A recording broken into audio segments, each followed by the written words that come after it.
Welcome to Disexplainer. You know that feeling when you're just staring blankly at your day-to-day routine? Like you wake up, do the commute, stare at a screen, skim the news, but you aren't really processing any of it on a deeper level? Well, today we're taking a meditative journey through a really profound 2023 contemplation by author Uliyomi Oladavid that tackles exactly this feeling. We're going to explore a powerful cognitive shift. It's this subtle yet absolutely life-altering difference between merely looking at the world around us and truly seeing it. Honestly, it's a distinction that can completely change how we process our daily reality. It shifts us from being passive observers to active meaning makers. And by the end of this, you might just find yourself viewing your own circumstances, both the good and the bad, through an entirely new lens. Let's start right at the beginning with the opening lines of her piece. She writes, "Look, there is life. See? There is hope." Oladavid sets this beautiful, almost hypnotic rhythm right from the start. It's an immediate, gentle invitation to just slow down, Step off that exhausting hamster wheel of modern life. Notice how she doesn't start with some dense, complex philosophy. She starts with basic actions. By placing these two distinct concepts side by side, looking and seeing, in such brief, punchy sentences, she immediately signals that we're embarking on a journey of perspective. She's essentially asking us to pause, take a deep breath, and realize that our initial glance at the world, well, it's never the whole story. Okay, let's really dive into this core mechanic of her writing because it's absolutely crucial. There's a stark contrast here between the physical, literal act of looking at an objective reality and the much deeper, subjective act of seeing the meaning beneath it. Think about it like this. Looking is simply what our eyes do when they register a heavy, dark gray rain cloud up in the sky. Seeing, however, that's recognizing the water inside that cloud that's eventually going to fall and nourish the parched soil down below. It's an interpretive grace, that's the phrase I love, an interpretive grace that she asks us to practice with the world around us. Because we are so often stuck merely looking at our problems, our schedules, or frankly, even our blessings. She's challenging us to activate our minds and our hearts, to dig a little deeper, and to apply that interpretive grace to literally every single thing we encounter. She continues this deliberate, poetic rhythm by prompting us to first observe a positive reality. Look, there is gratitude, she tells us. Here, she's pointing our attention to the physical, tangible presence of good things in our environment. This isn't just about getting that warm, fuzzy feeling of being thankful. It's about actively identifying the things we can be grateful for right in front of our faces. It could be a super quick, kind gesture from a stranger, a quiet moment in the morning with your coffee, or the solid support of a friend. In a world that constantly demands we focus on crises and endless emergencies, simply stopping to look at gratitude, it's kind of a radical act of grounding oneself. It establishes a firm baseline of goodness in our immediate reality. And this brilliantly illustrates her core philosophy. When she takes that initial observation of gratitude and processes it through a lens of deeper understanding, the inevitable conclusion she reaches is always hope. For her, gratitude isn't just some static, fleeting feeling that warms you for a second and then poof, it fades away. No way. It's a stepping stone. Once she truly takes the time to see the gratitude, to really understand its roots and its implications, she recognizes the enduring hope that blossoms directly out of it. It's this powerful realization that if good things exist right now, and if we are supported right now, then there is a fundamental, rock-solid reason to believe that the future holds promise as well. But then, we hit a pretty sudden shift in tone. She challenges us to look directly at scarcity, acknowledging the raw, physical reality that sometimes there is little. She definitely doesn't shy away from the hard parts of life here.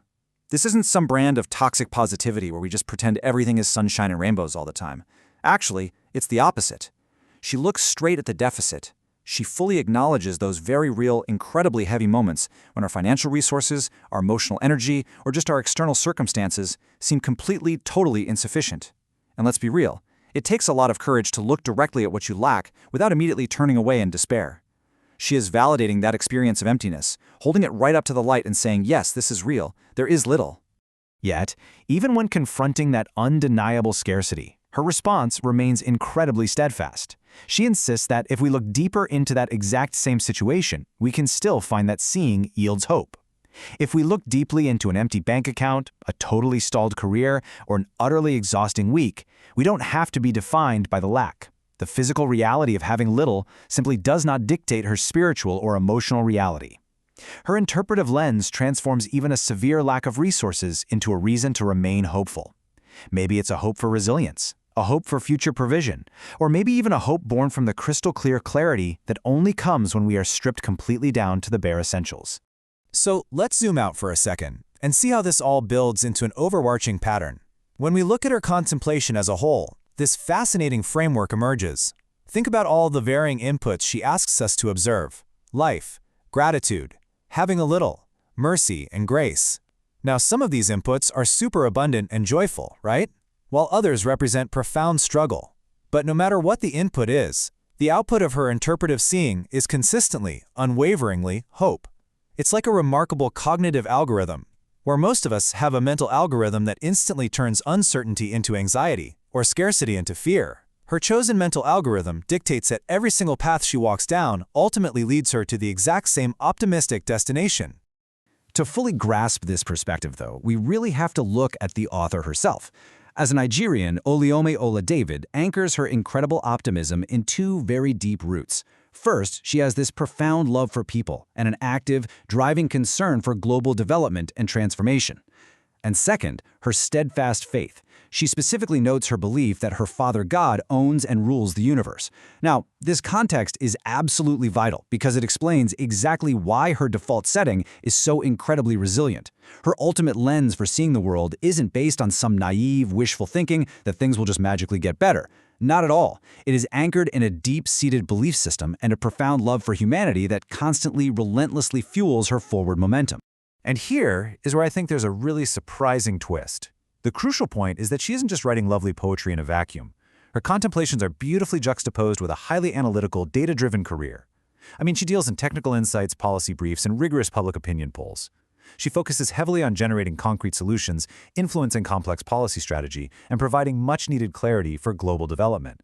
This isn't some fragile, naive optimism that ignores reality. It's the deliberately chosen mindset of a highly strategic, solutions-oriented professional. She works in fields where, let's be honest, it is incredibly easy to become cynical. Yet she uses hope as a practical, strategic tool to drive actual, tangible transformation in the world. We are constantly bombarded with inputs every single day. We open our phones, check our emails, and walk out our front doors into a world that hands us circumstances that are sometimes wonderfully abundant and other times deeply, deeply scarce. The enduring challenge that Oluwole Oladevid leaves us with is to take control of our own cognitive process, to actually transform what we merely look at into the hope we actively choose to see. It's a daily, active practice of interpretive grace. So looking at the circumstances of your own life right now, with all its beautiful complexities and its frustrating challenges, what will you choose to see today?